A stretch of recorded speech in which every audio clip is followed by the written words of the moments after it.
Hello दोस्तों, मैं अपूर्वा विश्वकर्मा स्वागत करता हूं आपके अपने चैनल काका इंस्टीट्यूट में। दोस्तों, मैं आपको पढ़ा रहा था ट्राइग्नोमेट्री का एक पार्ट जो है हाइट एंड डिस्टेंस। तो उसका मैं कुछ जो बेसिक मैंने आपको बताया था। अभी मैं आपको बताने वाला हूं दो सम ऊंचाई दूरी के ही। तो इसमें क्या होता है, जो एक क्वेश्चन होते हैं ऊंचाई या दूरी के, कुछ नहीं होता इसमें थोड़ा सा बेसिक आपको जो मैं बताया प्रीवियस लेक्चर में वो पता होना चाहिए। उसके बाद आपका क्वेश्चन क्या बोल रहा है उस पर ध्यान देना है। अगर क्वेश्चन जो बोल रहे हैं वो आप करते जाएंगे तो कोई भी दिक्कत नहीं होने वाली है आपको क्वेश्चन सॉल्व करने में। अब जैसे यहाँ पे दिया एक व्यक्ति जो नदी के किनारे खड़ा है, तो आपकी नदी मान लो ये हो गया, तो मैं एक ही किनारा लेता हूँ नदी का, ये हो गया एक किनारा। बोलता है कि किनारे खड़ा है नदी के दूसरे किनारे पर स्थित, एक किनारे इस साइड है दूसरा यहाँ पे ले लेते हैं, दूसरे किनारे पर स्थित एक वृक्ष। अब बोल रहे दूसरा किनारा ये लिए, तो वृक्ष बोल रहे मतलब वृक्ष की कुछ तो लंबाई रहेगी, ये लंबाई ले लिया। वृक्ष का उन्नयन कोण 60 अंश पाता है। अब उन्नयन कोण मैंने आपको बताया था कि इधर जो डाउन साइड में बनता है ये उन्नयन कोण होता है, ये थीटा कितना 60 अंश बोला है, तो मैं 60 डिग्री इधर लिख देता हूँ, ये आपका 60 डिग्री। फिर बोलता है जब वह किनारे से पीछे 40 मीटर पीछे हटता है, ये किनारा था इससे 40 मीटर ये पीछे हटा, जब ही ये यहाँ से डिस्टेंस यहाँ तक की जो हुई 40 मीटर।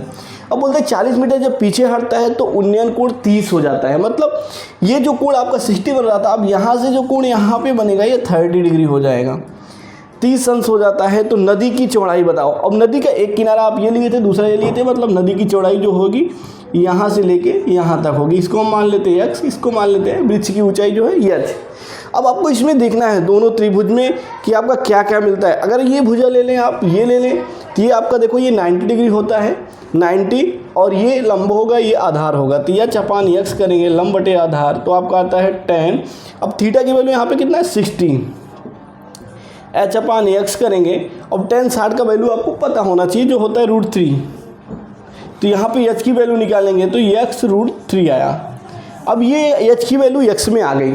अब आपको निकालना है x की वैल्यू, तो आप दूसरे त्रिभुज में अगर जाएंगे, यहाँ से लेके ये त्रिभुज ये इसमें जाएंगे तो 40 + x ये हो जाएगा आपका आधार, तो h मैंने लिखा लंब बटे आधार, आधार अब पूरा हो जाएगा, तो ये हो जाएगा 40 + x = 10। अब यहाँ पे 30 अंश है तो 10 30 हो जाएगा, 10 30। अब यहाँ पे h की वैल्यू h ही रहने दो, 40 + x 10 30 का मान कितना होता है 1/√3। अब इसमें क्या करना है, देखो आपको बोल के आ रहा है कि नदी की चौड़ाई चाहिए, और नदी की चौड़ाई क्या है x, तो यहाँ से x की वैल्यू h की वैल्यू रख देंगे x में, तो पूरा जो ये टर्म है ये पूरा टर्म x में हो जाएगा। फिर x की वैल्यू निकाल लेंगे, इसको हम यहाँ पे सॉल्व करते हैं। h की जगह पे लिख सकते हैं x √3x अपान ये है 40 + x = 1/√3।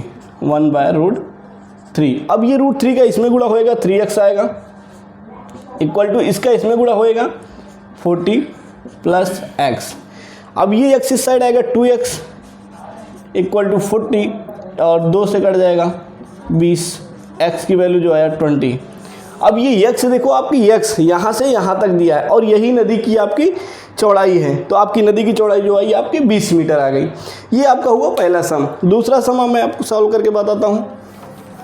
तो ऐसे क्वेश्चन में कुछ करना नहीं रहता, केवल आपको देखना है क्या लिखा है, उस हिसाब से आप ये फिगर आउट कर लीजिए। एक बार फिगर आपका बन गया तो उसके बाद आप उसमें वैल्यू रखते जाइए जो भी है। अब इसमें देखो बोल रहा है नाव में बैठा एक व्यक्ति देखता है कि चट्टान, मान लो ये आदमी इधर बैठा है, एक चट्टान, अब चट्टान देखेगा तो सर पे थोड़ी नहीं देखेगा, कुछ दूर पे ही देखेगा। मान लो यहाँ पे देखता है चट्टान, ये आपकी चट्टान हो गई। बोलता है चट्टान का शिखर, अब ये चट्टान हुआ तो चट्टान का शिखर यहाँ पे आ गया। शिखर पर स्थित एक मीनार, मतलब चट्टान है, चट्टान के शिखर पे एक मीनार है, ये शिखर तक हो गया, इसके ऊपर एक मीनार हम बना देते हैं। ये क्या बोलता है, मीनार का उन्नयन कोण 60 अंश है, तो मतलब मीनार का बनेगा, मतलब चट्टान यहाँ से नहीं बनेगा, ये पूरा फिर हो जाएगा, यहाँ से इसका कोण 60 अंश बन गया, ये 60 अंश हो गया। अब बोलता है का उन्नयन कोण, मीनार का उन्नयन कोण 60 अंश है तथा शिखर का उन्नयन कोण 30 है। अब शिखर ये था तो इसका जो कोण है ये 30 अंश है, मतलब ये वैल्यू आपकी 30 हुई। यहाँ से अगर आप ले रहे हैं यहाँ से, तो ये 60 हो रहा है, और यहाँ से ले रहे हैं तो 30 हो रहा है। फिर उसके बाद क्या बोलता है, यदि मीनार की ऊंचाई 60 मीटर है, मीनार यहाँ से था यहाँ से यहाँ तक, ये हो गया 60 मीटर, हो तो चट्टान की ऊंचाई आपको ये निकालना है। इसको मैं मान लेता हूँ आपका यक्स, ये हो गया यक्स। इसको अगर नेम लिखना है ABC लिख दो, इधर D लिख दो। अब देखो आपको निकालना क्या है, यक्स की वैल्यू निकालना है। इसको हम मान लेते हैं एच वाई, जो भी आप मान सकते हो। अब मैं पहले क्या करूँगा, ABD त्रिभुज में लेता हूँ, त्रिभुज ABD में ये अपान ये लिख सकते हो यक्स अपान एच। अब जब यक्स अपान एच लोगे तो ये 90 डिग्री ही है, तो यक्स अपान एच में क्या होएगा, लंब बटे आधार मतलब tan थीटा, और थीटा की जगह पे क्या है 30 अंश है, तो यक्स अपान एच और थीटा की वैल्यू क्या है 1/√3। tan 30 की मान 1/3 1/√3 होता है, तो रख दिए। अब यक्स की वैल्यू यहाँ से आ गई h/√3, ये आपका समीकरण 1। अब फिर से अब दूसरे त्रिभुज में लेंगे ABC में, तो क्या हो जाएगा, ये 60 प्लस एच हो जाएगा। अभी लंब की जगह पे लंब 60 प्लस एक्स और आधार की जगह पे एच ही रहेगा, एच बटे। अब ये देखो ये त्रिभुज में मैं बताया, ये त्रिभुज में पूरा 60 डिग्री बन जाएगा, तो यहाँ पे tan 60 हो जाएगा।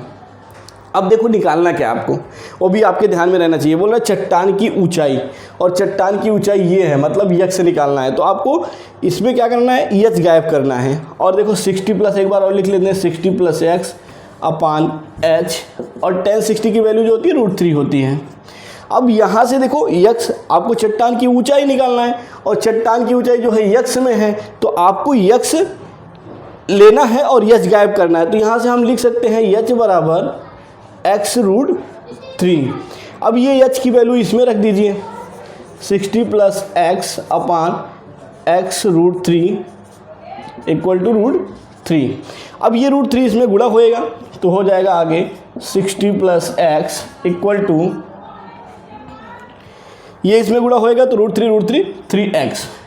अब x को एक साइड में ले लेंगे, 60 इक्वल टू 2x, डिवाइड करेंगे, x की वैल्यू जो आई 30 आ गई। मतलब आपकी चट्टान की जो ऊंचाई होएगी वो 30 होएगी। अब यहाँ पे मीटर में दिया है तो मीटर में आएगा, सेंटीमीटर रहेगा तो सेंटीमीटर, जिसमें रहेगा वैल्यू उसमें आंसर आएगा। तो ये आपका बेसिक 2 सवालें थी, 2 सवालें मैं आपको बताया। ऐसे जो भी प्रीवियस ईयर में आए हुए पेपर में आपके क्वेश्चंस हैं उसको आप ज़्यादा से ज़्यादा सॉल्व करें, प्रैक्टिस से आप बहुत आसानी से कर सकेंगे ऐसे सवाल। Thank you.